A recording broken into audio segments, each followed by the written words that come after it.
It was from Fox News. They're like, Trump cuts U.S. aid to 3 Mexican countries. Wait. Yeah. Wait. So it's like all of South America is different Mexico. Wait, hold up. 3? Brazil is soccer Mexico. Chile is beach Mexico. Argentina was meat Mexico. Wait. I'm gonna say, is there rainforest Mexico in there? Fucking, oh my God, this is OD, son. Cuba, communist Mexico. I got ice in my veins. Walk like a champion.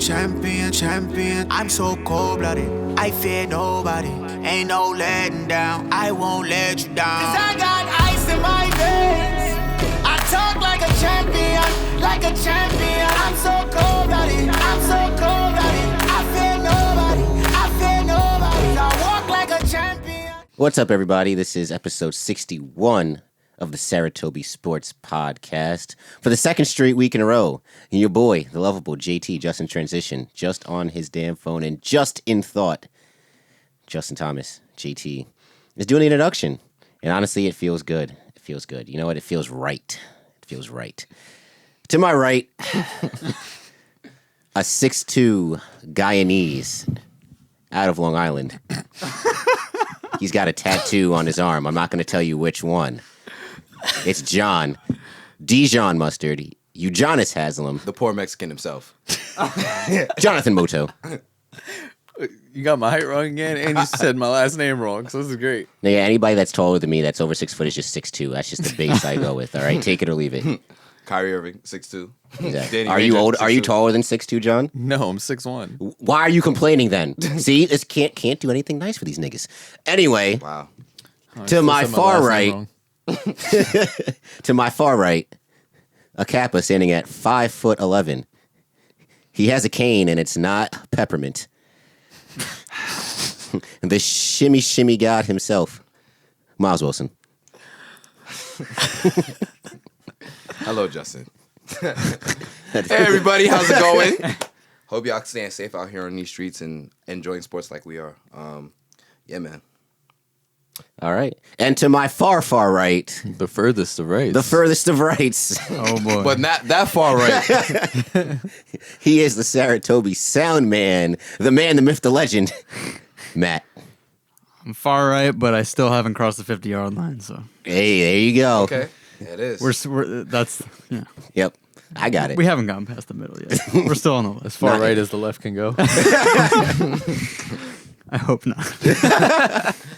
Oh boy. So yeah, we got another good show as always. We always got good shows. We're putting out a lot of content, man. We do put out a lot of content. Yep. Good job, John edits the content. Because if John wasn't editing and Matt wasn't doing also some sound editing, I don't know, man. I don't know. That's all I got to say. I don't know. There's plenty of YouTube videos coming each week, so make sure y'all check those out. Yeah. Exactly. Oh boy. More than enough content. But speaking of content, let's start off with the NBA Finals. And, going into this last week, we did a preview.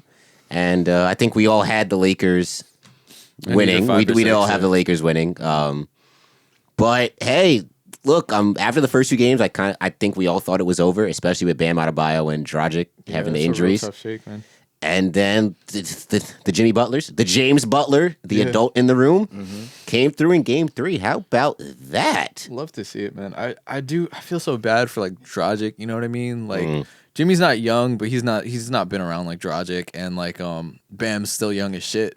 But it's like, Dragic, and you heard him. He's like, I asked the man upstairs, why now? Like, why does that? Because a plantar fascia tear, like, it's not a partial tear. Like, that shit is torn. No, it's an interesting fact about that is that Joe Johnson, when he was with the Hawks, actually had a the same injury in the playoffs. Got a cortisone shot to play, and was just horrendous. Yeah, that's why like Dragic is like, I don't want to go out and be a liability on the floor, which is big because a lot of players, especially players that have that important of a role on their team, I can play. They'd be like, no, I'm gonna go out there, and then you go out there, and then you're just stinging it up. Yep. But also it's just like, man, like a plantar fascia, it's like for him to not have like a partial tear or something earlier and just tear the whole shit, like that's real rough, man. I feel for him, but it's just get more credit on Jimmy Butler, man. Like he's really out here and he's like, listen, I'm gonna bust my ass regardless of who's coming out with me. Yep. And like it's just you can't hate Jimmy, man. Yep. They was trying They was trying to cancel him. They was trying to slander his name in the past couple years.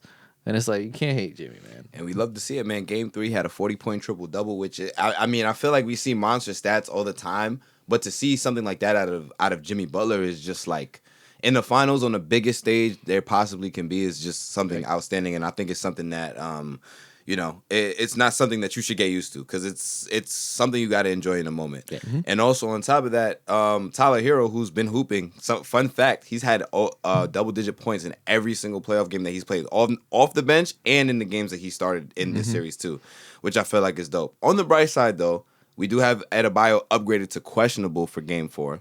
So I guess we'll see what happens in terms of whether he does play or not. Hopefully he does. I think all basketball fans really want at this point is just to have a good series. Like nobody wants to see one team like a one-sided series and just straight blowouts. So the fact of the matter that the Heat showed a lot of heart in the last game is you love to see it. Yeah, my thing, it's like I hate seeing Kelly Olynyk get minutes because especially in game 2, he was like. To me, his effort was not there. But he had a good game, Game 3. Like, 17 off the bench, I think? Yeah, so 17 off the bench. Him, putting it together, and it just shows that it's just that culture that they've built in that Heat team. Like, Game 2, Kendrick Nunn had a really good game. Yep. So it's like next man up, and it's like it's one of those things where it's like chemistry teams, and like it's always enjoyable watching them. So that, and the other thing is like that performance. 2 things where they're like, this is the first time LeBron has ever had someone like out more score, out rebound, and out assist, and I'm like, that's a crazy ass stat. That's why I'm saying it's like it's shit like that you got to just take in a moment and be like, wow, like Jimmy is way better than anybody. Maybe not John, but way better than most general casual fans thought that he is. So it's like that says a lot about Jimmy, and that also says a lot about LeBron. Yeah. The fact that no one's done that, and he's been to 10 freaking finals. And you figure who he's going up against in these finals. He's going up against Hall of Famers. Kevin Durant, Stephen Curry, like, bro. He's going up against what do you call it? The Spurs teams. Yeah, Dirk. Yeah, like, and nobody's outscored, rebounded, and assisted. That's insane. It speaks to his. That just speaks to his greatness. That's what we're talking about. Like. Those are the stats that you can appreciate for LeBron James if it's not shoved down your throat by the Bronsexuals. we can marvel in that. Like, damn, LeBron really is like one of the greatest ever to touch a basketball. And we can acknowledge it on our own right instead of somebody telling us, hey, LeBron is the best. Like, yeah, I know. I'm not saying the same stats you are. Right. But, hey, I think to your credit, to your point, John, about the culture, I think you see the difference between the Heat is that they're a team that doesn't rely on their stars. They don't, like, yes, Jimmy Butler has proven he is a star, but they don't rely solely on Jimmy Butler. Right. Like the Lakers can rely on LeBron and AD. Like the Jimmy Clippers doesn't make the team go; he makes the team better. Yes, like the Clippers rely on, and that's why a big reason why they lost in Game 7. They rely on their stars, Kawhi and Paul George. When they don't come through, boom. Right. The Celtics rely on their stars, Jason Tatum, Kemba Walker, Jaylen Brown, and if they're not coming through, you see what happens. But I do think, as a caveat to that, I do think it works more often than it doesn't. Oh, no, it definitely does. Sure. It definitely does. What makes stars is they don't have bad games like that. Right, exactly. As many times, Yeah, and I mean, stars, superstars. Like I'm saying, like when you got level stars like the Warriors, for example, like you knew for a fact every night you could count on Steph Curry, you could count on Kevin Durant, you could count on Klay Thompson. You know what I'm saying? I don't think Klay Thompson's a superstar, but I think he's definitely super reliable though. Yes. You know what I'm saying? Like, and even like not even just retro to this season, you know what I'm saying? Like even LeBron, like he's somebody that night in and night out, you knew what LeBron was gonna do. It was just about what pieces was gonna go around him. Kobe, Michael Jordan, like I think that list goes on and on and on. And to that point too, I think we're seeing you can't really. That's why I was saying, like, and we were talking about this even like 2 weeks ago. You have to pump the brakes on Anthony Davis because in Game 3, he's getting outplayed by Kelly Olynyk. He put up only 15 and 5. Kelly Olynyk outscored him. You can't, if you're supposed to be a top, even people have him in the top 5 now. If you're supposed to be this top 5 player, you can't be getting outplayed by Kelly, like the Kelly Olynyks of the league. You can't only be. You have to find. I know he was in foul trouble in Game 3 early. You got to find a way to keep yourself on the floor. Got to stay on the court because if you're off the court, you're useless to your team. Yep. It's shout out to Kyle Collinsworth. I don't know if you guys know who that was. he played at BYU and he was actually on the Mavs for a bit. But I saw a tweet from him, where he was like, if you guys think that LeBron doesn't still have a case for Finals MVP, then you don't know basketball. Yeah, I don't understand this whole weird like Anthony Davis argument. Anthony Davis is making a case, but like at the end of the day, like LeBron is still making that team go. Well, of course. I mean, And it's like he's putting up he may not have as much points as Anthony Davis, but he's putting up a triple double almost every night. And in game 2, he had more points and had all the assists and all the rebounds. It's been like a weird thing. Like I've seen this all over Twitter. Like this whole isn't like football where if you get the most yards, yeah, you'll win. But it's like MVP. a hot button issue. This whole Finals MVP, LeBron or AD, and it's like you're seeing like the LeBron fans against like the true Laker fans, and it's like weirdly enough as it is, then the LeBron haters, and it's just like I don't understand like why you can't just appreciate what both of those guys through the first 2 games. What both of those guys are doing. Who does it really matter? Honestly, like it would be boring if we all agreed. It matters to legacy. I'll say that. You're right. It would be boring if we all agreed. If everybody had the same opinion, it would be like, all right, well, LeBron is great. The end. That's why we don't have too many arguments on the show. Yeah.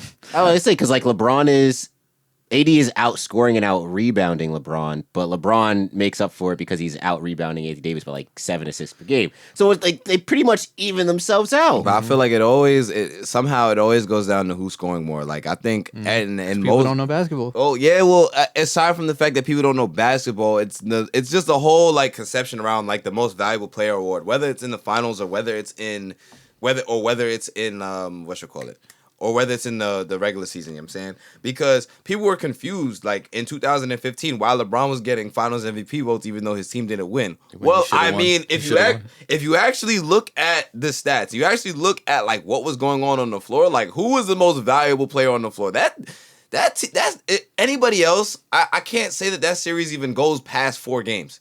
You know what I'm saying? Because the way the Warriors team was hooping, it just doesn't make any sense. And even now, it's like, you look at most valuable. If LeBron's not on the floor, I mean, to me, the Pelicans to the shit. The Lakers are just a significantly less team, yo. And you know, I'm glad you brought up that series with LeBron against the super powered Warriors because he should have won that though. The Finals MVP. Oh, I mean, that first Finals, he definitely should have won that. That aside, I really don't care about that. But I think it was it's more of like people comparing this Finals to last Finals, and people are basically like saying like, oh, because LeBron was shorthanded against the Warriors, it's the same as Jimmy Butler being shorthanded against the Lakers. And my thing is that's stupid because LeBron James is LeBron James. LeBron James is going to make, because he's so great, he was going to make that series entertaining. Coming into this series, right, and then leaving game 1 with Bam and Dragic hurt, could you really say that it was the same? Is Jimmy Butler, and it's no disrespect to Jimmy Butler because we acknowledge that he is a great player in this league. Jimmy Butler is not LeBron James. Yeah. Jimmy Butler will never be LeBron James. I don't think he'll ever be in the same stratosphere. Jimmy Butler is not one of the greatest players. Like people don't look at him as arguably the greatest. In 20 years, we'll look back and say, "Damn, Jimmy Butler was a really good player." We're not going to say Jimmy Butler was in the same category as LeBron James, which is why this is not the same. Like Jimmy Butler going up against the greatest player in the world, to ever play, and probably one of the top 5 player right now. How is that even comparable? Right. You know, but just tying that in, and I guess just going forward, winning the series, not even necessarily winning the series, but winning these next few games, what more does it do for Jimmy's legacy than if LeBron were to lose these next few games?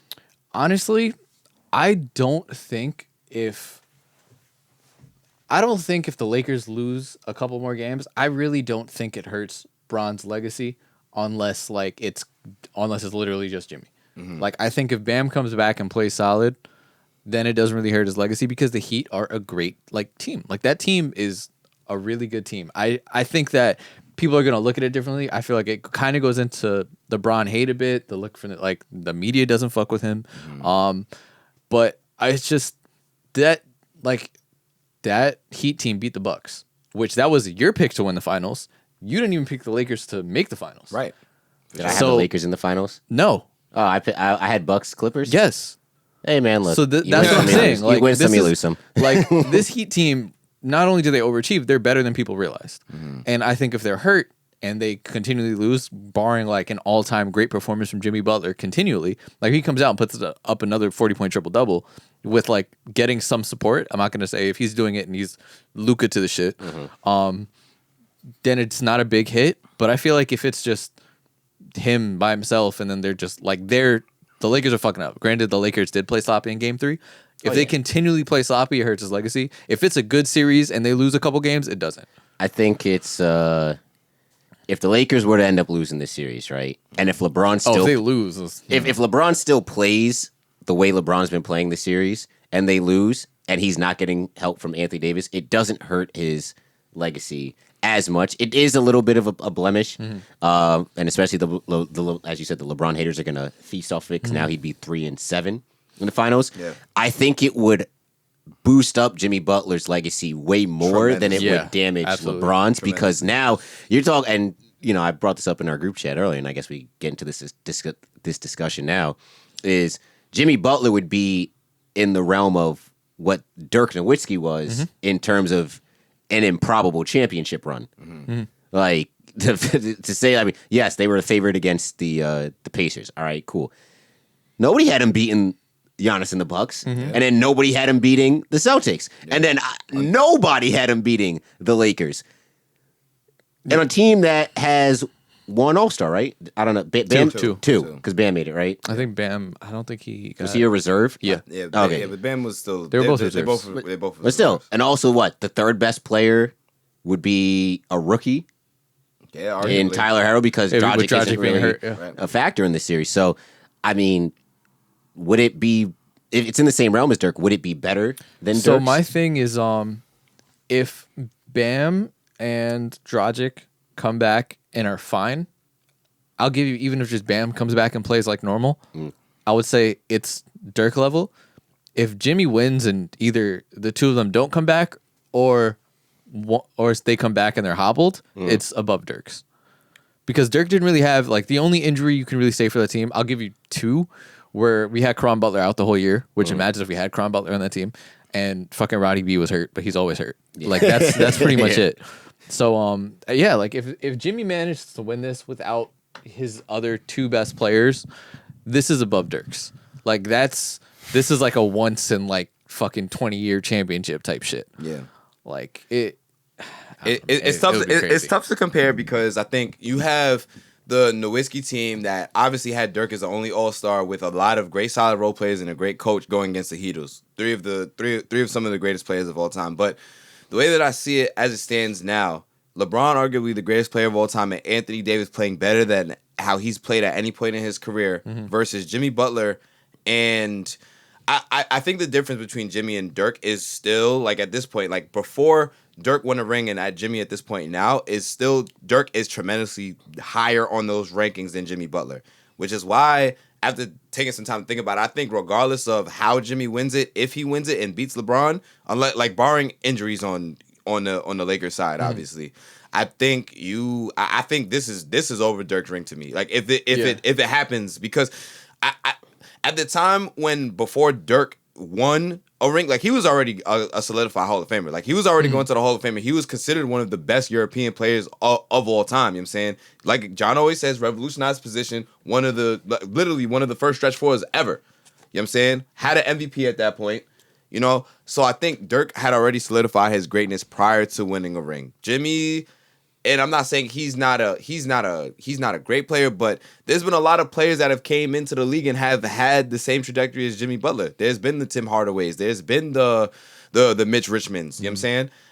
The T-Max, you know what I'm saying? And I think with a ring, that puts Jimmy, like, that just wherever he's at right now on the top players of all time, that puts him in the top 50 for me. Beating LeBron and AD in the finals. And the difference where I feel like it would end up, it's Jimmy wasn't the main guy throughout the entire playoffs. That's the only thing. Yes. Because, like, Dragic had great games. Yep. Bam, like, bro, they beat the Celtics. Bam just went off. You know what I mean? So it wasn't like as much as Right, Tyler Harrow Exactly, going yeah. off for the 30 piece. as much as there were games where, like, other players went off on the Mavs, Dirk still had the best outline every night. Yep. That's also the difference. But Yeah. like you said, like, I think Jimmy, if they win this, even if they make it competitive, Jimmy's, like, stock already goes way up. Yeah. Like, shit, he better than Paul Pierce, dog. I mean, But, he's better than a if lot they of get guys that that- only have one ring. Yeah. Yeah, and especially if they get that ring, like that's Right. huge. And I think, and this is kind of like when we talk, and just going back to what we were talking about, most valuable players, I think that a lot of what Jimmy does necessarily that's not even involved with scoring is just huge for them as well. Is him being a leader on the floor too. You see it. You hear the way that these guys talk about Jimmy Butler, and it's like, you know, and even Jimmy himself, he's like, yo, like my best game wasn't game 3 against the fucking thing. It was when I was 17, busting 45-year-old's ass. Like Jimmy is just like he's just like that selfless of a dude, and he's more so the dude he just wants to win. He don't care about how it gets done, and I think that's why you got dudes like Tyler Hero that's feeling so confident. You know what I'm saying? You got dudes like Duncan Robinson that's fucking for hitting over 40% from 3. You know? I feel like if Kawhi had a personality, it'd probably be Jimmy Butler's. Like, I'm just here to hoop. Yeah. And that's it. Like, Right. I don't care about anything else. Jimmy love Butler that, man. is Kawhi Leonard's anger translator. and that's good. And that's the best way that I could like compare them. I just I get what you're saying. It's like Jimmy is like the ultimate intangibles guy. Like, and he's not Draymond. Like Draymond's not the star of the team. He's the star of the team. Like, don't get me wrong, Bam's coming up, but he's still the star of the team. Not only is he going to have a pretty solid box score, he's going to do everything else. He's still, most of the time, guarding one of the best players on the floor. Like, and as you saw in the past couple games, he's like, all right, like, Dragic is out. I have to be the point guard, too. Like, I have to facilitate. Because even before the series, it was usually either Dragic or Tyler Hero bringing it up. And that's what I Now didn't it's even like- realize that they didn't have a really good, solid backup point guard. Yeah, because Kendrick Nunn is still a scoring guard. And it's like, now with that happening, it was like, all right, Jimmy's like, I'm like, instead of keeping Tyler Hero at the 1, it's basically like Tyler Hero sliding to the 2 and Jimmy's playing the 1. So like it shows his versatility. It really shows that he's out here like, hey, I'll do whatever it fucking takes. And you know, game 2, a lot of the comments where he even said himself, he's like, I need to be more aggressive. I need to score more with these guys out. And it was like up and down a bit, but he had like 12, like I would say, 12 assists that game. In game 2. Game 2? Yeah, he had a lot of assists, Yeah, and it was like he had a lot. He wasn't scoring that much in the first half, but he had like 8 assists in the first half. Well, I'm pretty sure he's close to averaging a triple-double in this series. And this is something that you don't really put triple-double and Jimmy Butler in the Exactly. same conversation. And it even surprised me looking at his stat line in game 3, even though you knew he was playing really well. But to see, oh, wow, he's got 9 assists. He's got 8 rebounds. And like he didn't come off the floor. He didn't come off Yeah, the he floor. does. And that's also the thing. He doesn't come up the floor. And he doesn't sound tired in the post-game interviews either. 45 minutes. Yo. He could go another 48, honestly. He's just like, hey, let's just do it again. That's tough. Start But- game 4 right now. But the problem that I have with it, and this is just the realism of it coming into me now, is just like, is it sustainable? But then it's like you Don't see, need to be. He's got to be sustainable for these games, and that's it. and that's the optimism. But the realism is just like we don't see it like that, yo. Like we see it in dudes like LeBron. We see it in dudes like Kobe. Yeah, You know, but you see Jimmy it. doesn't really have an injury history like that. Yeah. Oh well, I'm not saying. Whoa. I didn't say that. I just said yeah. Right. Please knock on wood. I didn't say that. I'm just saying that is the level of that kind of play sustainable. We see it in LeBron, but LeBron is LeBron. Like JT said, there's not a lot of LeBrons out there. You know, we see it in Kobe. You know, I guess now this is the real testament to see how great Jimmy Butler really is. It's like, can you Finally gonna put sustain some this? respect on his name next season?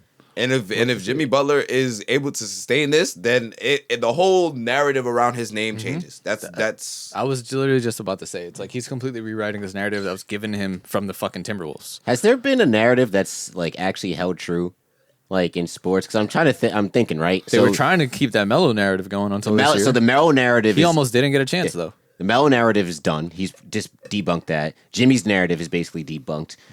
In football, The Odell's only one, Allen Iverson's. What was the one with Allen Iverson? That- He's Because selfish. yeah, because it was when he was on like the Pistons and shit, where it was like, yo, you should come off the bench. Allen Iverson didn't like kind of accept his role and come off the bench, and even if he did, until like the very end of his career, and he was like, nah, like you could start if you could beat me in a 1-on-1, like that type of shit. Yeah, Like, you know and what I mean? even if, Well, and I mean- right, and even like when Larry Brown was a coach of the Sixers, like in the early 2000s, late 90s, and then like him and Allen Iverson was having their problems, and then Larry Brown was like, all right, fuck this, I'm out, I'm going to the Pistons, and then he won a ring with the Pistons. Damn. Crazy how that happens. So like 4-1. in terms of debunked things. Well, I mean AI. I mean, listen, my favorite player ever, but yeah, We still got one next year though. Yeah. That's the one I'm mostly hoping for that What's gets that? debunked. The Kyrie and KD one. Yeah. My Speaking outside of that, I just wanted to keep the one thing we were saying about like the Finals MVP is I think people are putting so much more emphasis in it because of the legacy aspect of it. You know what I mean? Like if Anthony Davis gets Final MVP, then you can actually remember that conversation we had about his legacy earlier. Then it's like, okay, he's making a case to building his career up to that point. Yes. Because the Finals MVP, like think about it, Kawhi has 2 Finals MVPs, but he doesn't have a regular season MVP. So it's like something like, and we've like up until this year, you know, it was all like, oh, Kawhi really might be like one of the GOATs. Like if he wins this year, you know, he'd be up there.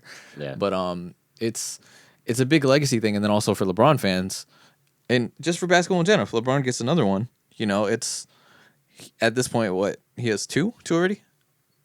3 finals and three. three. Yeah, Yeah. he had the both in Miami. Yeah. So that would be 3. No, you had 4. No, that would be 4 when he could have arguably had 5. You know what I mean? So it's a big legacy thing, but I don't know, man. I'm just you know hoping for a good series, and I'm just glad that Jimmy has been able to re the legacy. And I'm like, I've finally seen everything. It's like, man, you can't hate Jimmy, and I'm like, bro, if you hate Jimmy Butler, your name is Karl Anthony Towns. That's pretty much it. You're Karl Anthony Towns and Andrew Wiggins. Or Fred Hoiberg. And the crazy thing about it now is that they're probably all looking at Jimmy Butler like in the finals and just like, wow, like maybe if we had Embiid's the only one who's Yeah. like, hey man, Right, exactly. Like, yeah, Embiid is literally the only one. But like, even so, I'm thinking about like just all the dudes that he played with. Like Minnesota probably looking at it like, damn, like maybe if we had bought into what he was saying, Sixers same thing. Maybe if we Kevin had, Garnett couldn't inspire Andrew Wiggins, dog. Andrew Wiggins is a lost cause. Yeah. But Jimmy saw it. Jimmy saw the writing on the wall in Philly, though. That's probably why he didn't want to come back. right. I mean, they also, you know, gave all that money to Tobias, but he saw there were similarities with that team as in Minnesota. He's like, hey, these guys, aside from probably Embiid, Yeah. he's got a little sauce, some softness over here. There's no softness down in Miami. I think if JJ stayed, he might have realistically considered Maybe. if they kept JJ. Yeah. But they let JJ walk. JJ's a good culture guy. JJ's a really good culture Can't wait guy. for JJ to be on my team next year. It's okay. Yeah, I mean, we could talk about that. Like What? how in the past week, the thing that we said the Sixers should not do happened. Oh no, there was 2 things that they said they shouldn't do. The first one being sign Mike D'Antoni. Yeah. The worst thing would be D'Antoni. The second worst would be Doc. Well, So they did the second worst, and it kind of just goes in where it's like, you know, as much as Elton Brand was given credit, which you always like to talk about early on, he's shown that it's like, at this point, it just seems like he's chasing names. It doesn't really know what he's doing. Because Well, what the fuck is Doc Rivers doing on that team? I had that seen hiring something that said Doc wasn't even his choice. I'd seen something where it said management wanted D'Antoni, and then Brand wanted Ty Lue, and then they couldn't, and they met in the middle and got to Doc Rivers. Yeah, when he got hired, most of the things I was seeing was it was D'Antoni until Doc became available. Yes. And it could have been so much worse. Honestly, that's I gotta call it how it is. Like, I mean, the Sixers, as it stands now with the team that they have, they're not winning shit anyway. did you hear about what they're saying? The rumors that they're saying Doc wants to do though. He wants What? to trade Ben. Ben, oh well, Well, I don't know, because he had, in the last interview he had, I think yesterday, he said these guys have won 65% of the games that they've played in, so it seems like it could work between them. So I don't. Maybe it's just smoke and mirrors, but I don't know. I think Who he was would it keep for, it. though? return Do on you Ben remember who Simmons. it I was feel for? like immediately isn't Who was going to for? be that The- good unless you. who they were saying that he wants to trade Ben for. No, I didn't see who they wanted to trade. I didn't I didn't even see see who. the Ben trade rumors. But yeah, I don't know. To me, I have no I really don't care about the Sixers hiring Doc Rivers because it is what it is. Doc's back in the East, back in the Atlantic Oh, they were Division. saying trading to the Timberwolves for the #1 pick. Oh yes. Oh, I did see that, sending Ben to the Timberwolves. More process shit. See, it's just like Bro. at what point? No, they're like trading for the #1 pick, and obviously it would be more than the #1 pick. So you get role players, and then they would draft LaMelo. Yeah, I'm not a big fan of that. I don't think Joel Embiid is a big fan of that either. Probably but not. Here's the thing, right? Doc Rivers was fired literally 6 days prior, right? Yeah. Some bullshit, man. I just don't understand how you can get a job that quick. If you didn't listen to episode 59, definitely go check that out because we spoke about how terrible of a decision this is and the issues with the NBA coaching culture landscape. I'm telling you, it's a generational thing because I told my dad, I'm like, yo, you could have all these positive opinions about Doc Rivers, and don't get me wrong, he has done great things in the regular season. Yep. But when you need him to come through in the playoffs, and it's crazy because I broke it down with my dad, and then my uncle was on the call too, right? And I don't think my dad expected my uncle to actually kind of like agree with me at some points. But it's just like, some good points there. He can't keep getting away with this. 7 years as the coach of the Clippers, right? Never making it out the second round. Never. Come on now. Not even conference finals. With Lob City and this team? Come on now. And blowing a 3-1 lead to Josh Smith and Corey Brewer at home with a 20-point lead? Trees. In game 5? Come on now. It's not good. Come on now. It's not good. It's and like I always say, bro, you gotta call a spade though. I've been saying it for years. He's not a good coach. He's a very very average coach. It could have been worse. He's Dak Prescott to this shit. Nah, don't disrespect Dak. Dak been doing his thing. Yeah, he's been doing this thing. But has he been winning? Doc. That's not his fault. What's his defense supposed to do? He can only do Dak. He is Dak Prescott to this shit. I gotta find somebody more mid right now. I'm pretty sure. That's an insult to Doc. Honestly, I mean, at least Doc has like a storied. At least Doc still has the. Okay, even though we all laugh at it, he still has the ring to bank. Exactly, I'll give you this. Yeah, this is Dak Prescott's Doc Rivers championship year so far. So average. Every dog has their day. And his big three is Michael Gallup, CeeDee Lamb, and Amari Cooper.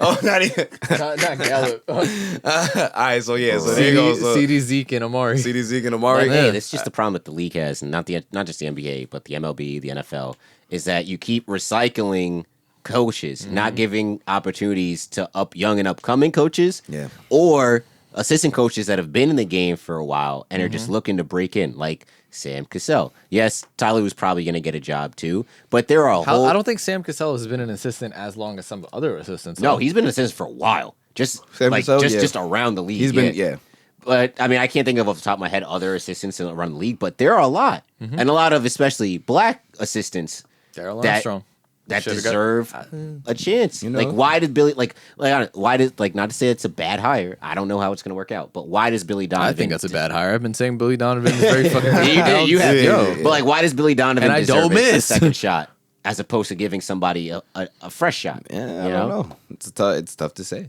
It's tough to say. You could say same thing with Steve Nash.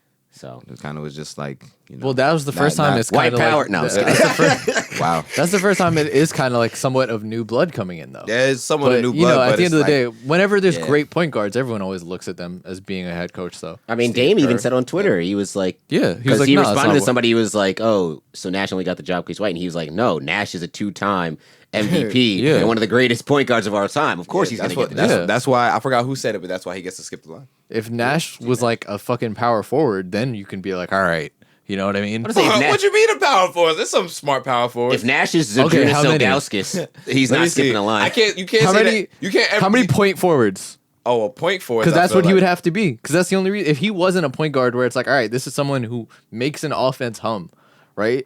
Who everyone would talk about his passing, right?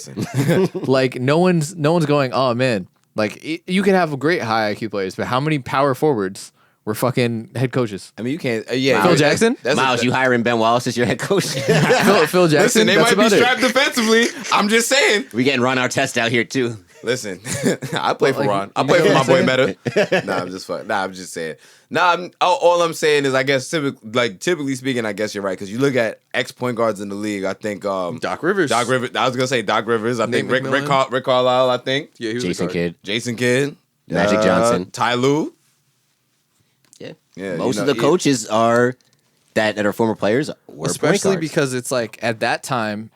the point guards were the ones who did it. Like, you didn't have other players You creating. are the coach on the floor. Yeah, you didn't really have other players creating. I find it so funny how that happens, like, in basketball, and it's so opposite in football, because football, it doesn't really work out like that. That quarterbacks make, or even former, not necessarily former players, but, like, how the great quarterbacks, or, like, even, like, quarterbacks Stars in general. generally It's don't. usually the backup quarterback, It's usually right? the backup quarterbacks, Like the Doug Petersons, the Kellen Moores, like, those kind of, you know, but, I mean, shit, I mean, you on the sideline watching the game, you're holding the clipboard, I mean, shit. You basically, like, analyzing. You got to analyze for the quarterbacks when he comes back in. You could be like, "Yo, you're doing this, and this one." Exactly. You're basically an understudy to the quarterback's coach. Yeah. Hey, man. And the understudy to the offensive coordinator. Well, I guess that's Is that it with basketball? I think so. All right, except for this one point I have. Okay. Dear people of the stupid Americas of the United States, and you know who I'm talking about, too.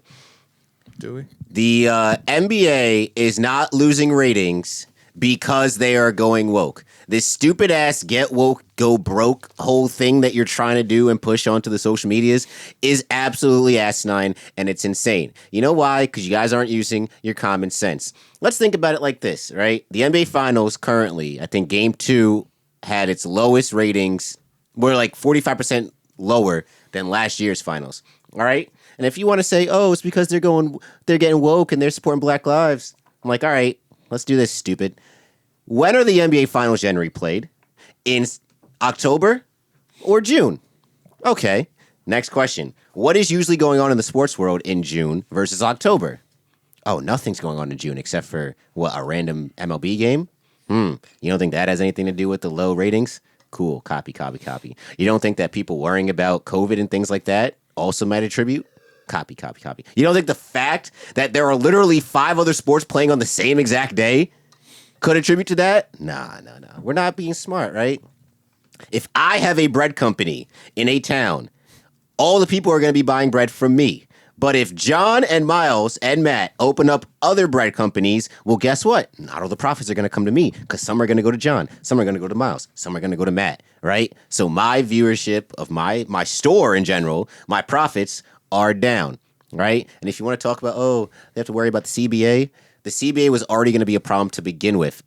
The owners lost out on about 11 regular season games, right? The revenue from there. Then they lost out on all the playoff revenue, right? It's crazy. Oh, boo-hoo. Exactly. Let me play a sad song for you on the world's smallest violin. Oh, no, God forbid these owners that are worth billions of dollars are going to lose out on, what, a couple million? Yeah, right? It's absolutely ridiculous. And then the people that say, oh, yeah, I'm not watching the finals because there's no crowds. Excuse me? Really? So you watch sports because there's people in the stands? That's weird. That is blasphemous. Exactly. You guys are the worst people ever, and you're just hiding behind the fact that you don't want to admit that you're racist. And it's okay. I understand why you wouldn't want to call yourself racist, but let's just not be stupid here. I'm talking to you, Clay Travis. All right? Now listen, that's called motherfucking bars.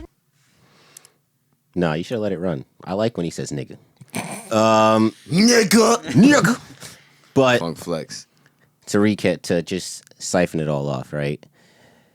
Sports viewership is low across the board, right? Just because the NBA decided to actually give a shit about Black lives and even still, I don't even agree with everything that they've done in support of it, but just because they support it doesn't mean that that's bad. And if you're going to bring up China, stop being a hypocritical asshole because you didn't give a shit about China until Daryl Morey tweeted free Hong Kong. And even after that, you still stuck around to watch the NBA.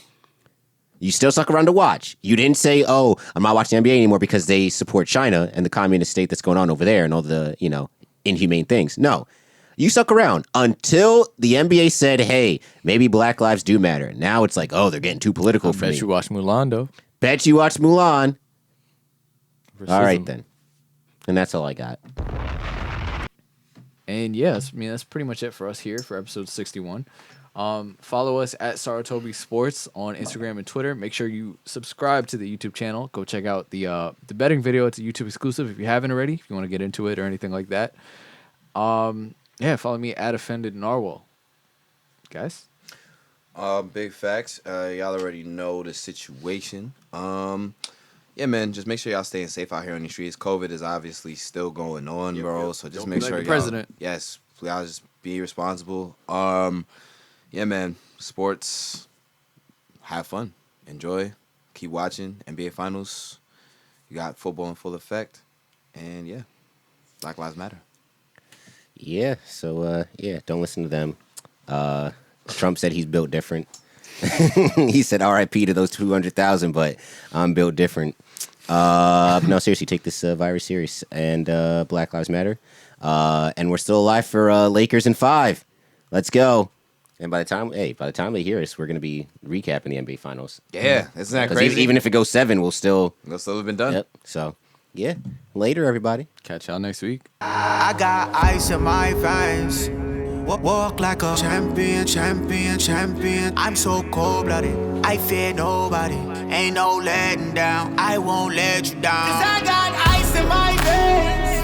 I talk like a champion, like a champion.